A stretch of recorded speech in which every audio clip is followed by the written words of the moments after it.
Hello everyone, welcome back to my channel Be English Driver. Let's start today class. Thirsty crow, ये क्या है? एक story है. Thirsty crow यानी प्यासा कौवा. ठीक है. Once there was a crow. Once there was a crow. Once यानी एक बार, दियर यानी वहां, वाज यानी था, ए यानी एक, क्रो यानी कौवा. ठीक है ना. वंस देयर वाज यानी एक बार एक कौवा था. ठीक है. अब इस सेंटेंस को ब्रेक करते हैं. इसमें अंदर grammar, vocabulary, parts of speech इत्यादि समझने की कोशिश करते हैं. इस प्रकार अपन डेली बेसिस पे एक आर्टिकल लाया करेंगे, जो स्टोरी होगा या फिर आर्टिकल होगा, कुछ पैराग्राफ होगा, जिसके माध्यम से हम इंग्लिश सीखने का प्रयास करेंगे. प्लीज़ अगर वीडियो अच्छा लगे तो लाइक, शेयर एंड सब्सक्राइब करना ना भूलें. वंस दियर, वहाँ पे एक सब्जेक्ट का काम कर रहा. वाज यहाँ पे क्या है? Main verb. ठीक है ना. ए आर्टिकल, क्रो क्या है? नाउन है. ठीक है. आगे बढ़ते हैं. It was very thirsty. It किसके लिए आया? कौवे के लिए. जब भी कोई इट आता है तो निर्जीव वस्तुओं और जानवरों के लिए क्या आता है? इट आता है. ये ध्यान रखना. इट यहाँ के प्रोनाउन, जो कि सब्जेक्ट का काम कर रहा है ना. वाज यहाँ पे मेन वर्ब, वेरी थर्स्टी यहाँ पे एडजेक्टिव ऑब्जेक्ट का काम कर रहा है ना. वह था वेरी थर्स्टी यानी बहुत ज्यादा प्यासा. वह बहुत ज्यादा प्यासा था. ठीक है ना. It subject, was main verb, very thirsty बहुत ही ज्यादा प्यासा था. Full stop. आगे देखते हैं. It flew here and there in search of water. It flew here and there in search of water. It किसके लिए आया? वापस उस कौवे के लिए. ये सब्जेक्ट का काम कर रहा है ना. इट यानी वह, फ्लू यानी उड़ा, इधर उधर है ना. फ्लू. हियर एंड दियर, ये क्या फ्रेज है? हियर एंड दियर यानी इधर उधर. इन search of, in search of यानी के तलाश में, वाटर की तलाश में, पानी की तलाश में. पानी की तलाश में वह उड़ा किधर? हियर एंड दियर, इधर उधर उड़ा है ना. पानी की तलाश में वह, पानी की तलाश में इधर से उधर उड़ा. ठीक है. अब इस सेंटेंस को ब्रेक करते हैं. इट यहाँ पे सब्जेक्ट का काम कर रहा है, जो कि प्रोनाउन है. किसके लिए यूज हुआ? क्रो के लिए. ठीक है. फ्लू यहाँ पे मेन वर्ब, जो कि सेकंड फॉर्म है. ये पूरी स्टोरी किस में चल रही? पास्ट में. ठीक है ना. टेंस का भी आपको ध्यान रखना, पास्ट के अंदर चले. हियर एंड दियर, ये क्या एक फ्रेज है. हियर एंड दियर यानी इधर से उधर. ठीक है ना. और एंड को मैं आप बार बार बता रहा हूँ, एंड कंजंक्शन भी होता है एक, और एंड प्रीपोजिशन भी होता है, जो दो वर्डों को, दो सेंटेंसों को, दो फ्रेजों को जोड़ता है. ठीक है. इन सर्च ऑफ, इन सर्च यहाँ पे क्या है? एक फ्रेज का काम कर रहा है, जबकि इन यहाँ पे प्रीपोजिशन है. और प्रीपोजिशन के बाद में मैंने हमेशा आपको बताया था, प्रीपोजिशन के बाद में नाउन आता है ना. ये ध्यान रखना. इन सर्च ऑफ, यहाँ पे एक पूरा फ्रेज है, और ऑफ भी प्रीपोजिशन है. इसके बाद में वाटर आ रहा है, जो कि इसका ऑब्जेक्ट और एक नाउन भी है. ठीक है. इस प्रकार समझेंगे. प्लीज वीडियो को लाइक करें, शेयर करें, सब्सक्राइब करें. आफ्टर समटाइम्स, आफ्टर समटाइम्स यानी कुछ देर बाद. इट सा ए जग. इट सा ए जग. आफ्टर समटाइम्स यानी कुछ देर बाद. इट यानी किसके लिए आया? वापस उस क्रो के लिए यानी कौवे के लिए. सा ए जग, उसने क्या देखा? एक जग देखा. ठीक है. अब इस सेंटेंस को ब्रेक करते हैं. आफ्टर समटाइम्स यानी इंफॉर्मेशन दे रहा है यहाँ कि कुछ देर बाद. इट यहाँ पे सब्जेक्ट का काम कर रहा है. सा मेन वर्ब, जो कि सेकंड फॉर्म है, सी की सेकंड फॉर्म. ए यहाँ पे आर्टिकल और जग नाउन है ना. आर्टिकल कौन कौन से होते हैं? A and the. ये ध्यान रखना. आर्टिकल कौन कौन से होते हैं? A and the. और इनके बाद में हमेशा नाउन आता. ठीक है. आर्टिकल 3 होते हैं, ए एंड दी, और इनके बाद में हमेशा नाउन आता. नेक्स्ट सेंटेंस पे बढ़ते हैं. There was a little water in it. There was a little water in there in it. ठीक है. वापस देखते सेंटेंस को. There was a little water in it. In it यानी इसके अंदर है ना. इट किसके लिए? कोई पात्र वगैरह है, उसके लिए आया. अब इस सेंटेंस को समझे. पहले इसकी हिंदी कर. दियर यानी वहां. ठीक है ना. वाज यानी था. ए लिटिल यानी थोड़ा सा. ठीक है. थोड़ा सा. तीन चीजें होती है, एक तो लिटिल, ए लिटिल और the little. Little, a little और द लिटिल. तो यहाँ पे ए लिटिल है ना. इसको भी अपन डिटेल से समझेंगे. ग्रामर के जो टॉपिक होगी, ग्रामर की जो क्लास होगी, उसके अंदर समझेंगे. वाटर इन, इन यहाँ पे क्या? प्रीपोजिशन. ठीक है. और इसके बाद में प्रीपोजिशन के बाद में ये क्या आ रहा? नाउन आ रहा, जो प्रोनाउन है. ठीक है. अब there was a little water in it, वो जो पात्र था, जग था, इट किसके लिए आया, ये इसके लिए, जग के लिए आया, ये ध्यान रखना। जो पात्र था उसके अंदर क्या था, थोड़ा सा पानी था, ठीक है ना, थोड़ा सा, लिटिल यानी थोड़ा सा, जो ना तो पर्याप्त था ना न के बराबर था, मतलब थोड़ा सा पानी था। There was a little water in it. अब इस सेंटेंस को ब्रेक करते हैं। दियर यहाँ पे क्या सब्जेक्ट का काम कर रहा, वाज क्या है, मेन वर्ब, ठीक है ना, जो कि पास्ट की है। ए लिटिल, ठीक है ना, इसका ऑब्जेक्ट का काम कर रहा। वाटर इन इट, इन क्या है, प्रीपोजिशन, और इट क्या है, इसका ऑब्जेक्ट जो कि प्रोनाउन है, ठीक है। आगे बढ़ते हैं। The beak of the crow, the beak of the crow could not reach the water, ठीक है। अब सेंटेंस को वापस देखते हैं। द बीक, द बीक का मतलब क्या था, चोंच। ऑफ का मतलब क्या था, ये ऑफ क्या प्रीपोजिशन है, ऑफ का मतलब क्या होता है, के का की, इसका मतलब ध्यान रखना।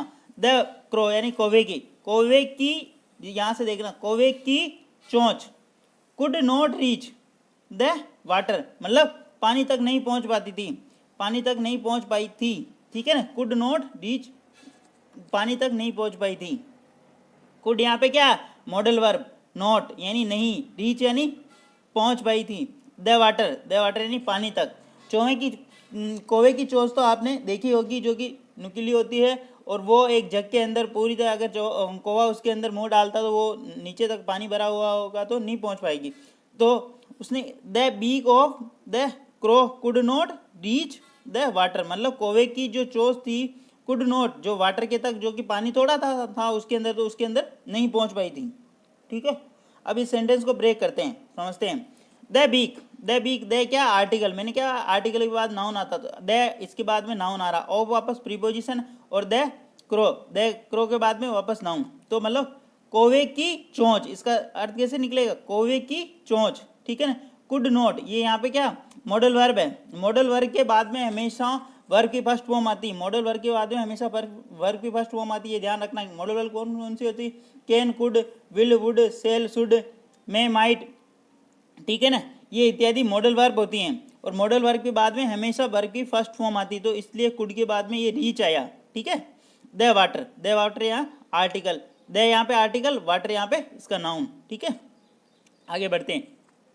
It thought of A plan, it यानी किसने, कौवे ने सोचा, थॉट यानी सोचा, ऑफ यानी का, ए प्लान एक योजना बनाई, ठीक है ना, ए प्लान यानी एक योजना। कौवे ने क्या किया, it thought of A plan, कौवे ने एक योजना बनाई, ठीक है ना। इट यहाँ पे क्या काम कर रहा, सब्जेक्ट रहा, सेंटेंस को ब्रेक कर रहे हैं ना। थॉट क्या क्या पे मेन वर्ब, थिंक की second form, think, thought, thought, ठीक है ना। ऑफ क्या है प्रीपोजिशन, ठीक है ना, कुछ वर्ब अपने बाद क्या लेती है, प्रीपोजिशन लेती है, तो थिंक ऑफ हो रहा है यहाँ पे, ठीक है ना, ये अपना प्रीपोजिशन ले रही। ए यहाँ पे क्या आर्टिकल है, और प्लान यहाँ पे क्या नाउन है, ठीक है। It thought of A plan, उसने एक योजना सोची। इट ब्रिंग ब्रॉट, ठीक है ना, ब्रिंग की सेकेंड फॉर्म, ये ध्यान रखना। It brought some small piece of stone, ठीक है ना, and dropped them one by one into the jug. अब समझना इस सेंटेंस को, वापस समझना। इट यानी किसके लिए आया, उस कौवे के लिए, ठीक है ना, क्रो के लिए, ठीक है ना। It brought some small piece of stones and dropped them one by one into the jug, ठीक है। अब इसको समझते हैं। इट यानी लाया, some small piece of stone यानी यहां से देखना पत्थरों के टुकड़े, एंड ड्रॉप यानी अंदर डाला, देम वन बाई वन यानी एक एक कर, इनटू द जग, जग के अंदर, ठीक है। वो क्या लाया, स्मॉल यानी छोटे छोटे पत्थरों के टुकड़े लाया और उसको जग के अंदर डाला, ठीक है। अभी सेंटेंस को ब्रेक करते हैं और इसकी सेंटेंस स्ट्रक्चर देखते हैं, इसके अंदर कौन सा नाउन, प्रोनाउन और सब्जेक्ट कौन सा क्या है, ये चीज़ें समझते हैं। प्लीज़ अगर वीडियो अच्छा लगे तो लाइक, शेयर एंड सब्सक्राइब करें, और अपने मित्रों को साथ शेयर करें इसको, ताकि अधिक से अधिक लोगों को इसका फ़ायदा पहुंचे और वो भी कुछ सीख सकें। इट यानी सब्जेक्ट जो कि प्रोनाउन का काम कर रहा, ब्रिंग यानी ब्रिंग की सेकंड फॉर्म ब्रॉट, ठीक है, लाया, ठीक है। सम स्मॉल यानी छोटे piece of, small piece of stone मतलब स्टोन पत्थरों के छोटे टुकड़े है ना, ये। एंड अब एंड से, एंड कंजंक्शन से इसने इसी सब्जेक्ट से दूसरी वर्ब लगा दी यहाँ पे, and drop them one by one into the jug. It, पहले तो वो क्या लाया, सम कुछ पत्थर लाया, ठीक है, और इसी के साथ में सेकंड फॉर्म एंड कंजंक्शन लगाइए। मैंने क्या कहा, एंड दो सेंटेंसों को, दो वर्ड को, दो फ्रेजों को जोड़ता है, एंड ये काम करता है। ये यहाँ पे वापस सब्जेक्ट नहीं लगा के इसी एंड से या क्या क्या किया इसने, सेकंड फॉर्म लगा दी। ये समझने वाला सेंटेंस यहाँ आगे भी आएगा और यहाँ पे भी सही। देम, देम जो कि इसका ऑब्जेक्ट है, वन बाई वन एक फ्रेज होता है, इनटू यहाँ पे प्रीपोजिशन है, और द जग, द आर्टिकल है और जग नाउन है। इस प्रकार समझना इसको। इट, ठीक है ना, इट सब्जेक्ट का काम कर रहा, ब्रिंग ब्रोट यहाँ पे क्या सेकंड फॉर्म है, जो कि मेन वर्ब का काम कर रही, some small piece of stone and dropped them one by one into the jug. Okay, the water came up, पानी ऊपर आया, ठीक है ना। वाटर, द वाटर यहाँ पे सब्जेक्ट का काम कर रहा, केम यहाँ पे मेन वर्ब का काम कर रही, अब यहाँ पे प्रीपोजिशन फ्रेजल वर्ब है ना, ये ध्यान रखना। नेक्स्ट सेंटेंस में, the clever crow drank the water and saved it's life. The clever crow यानी चतुर कौवा, ड्रैंक यानी पिया, ड्रिंक की second form drank, the water यानी पानी, एंड सेव्ड इट्स लाइफ और अपनी जान बचाई, है ना। वापस अब इस सेंटेंस को ब्रेक करते हुए समझते हैं। द क्लेवर को यहाँ पे सब्जेक्ट का काम कर रहा, ड्रैंक यहाँ पे मेन वर्ब का काम कर रही, और द वाटर यहाँ पे इसका ऑब्जेक्ट है, और एंड कंजंक्शन से वापस इसने सेकंड फॉर्म जोड़ दी, जो कि अपन ने ऊपर देखा था, ऊपर ड्रॉप को जोड़ा था, उसी प्रकार एंड से सेव को जोड़ के इट्स लाइफ, ठीक है ना। द क्लेवर को ने अपनी जान बचाई। Moral, necessity is the mother of invention. Necessity is the mother of invention, necessity यानी आवश्यकता, इज यानी है, द मदर ऑफ इन्वेंशन मतलब आवश्यकता आविष्कार की जननी है, ठीक है। यहाँ पे सब्जेक्ट हो गया, ये मेन वर्ब हो गई, द मदर ऑफ इन्वेंशन यानी आविष्कार की जननी, the article mother noun of preposition और वापस इसके बाद में नाउन, ठीक है। इस प्रकार अपन डेली बेसिस पे एक एक वीडियो लाया करेंगे। प्लीज़ वीडियो को लाइक, शेयर एंड सब्सक्राइब करें। थैंक यू, कमेंट करें।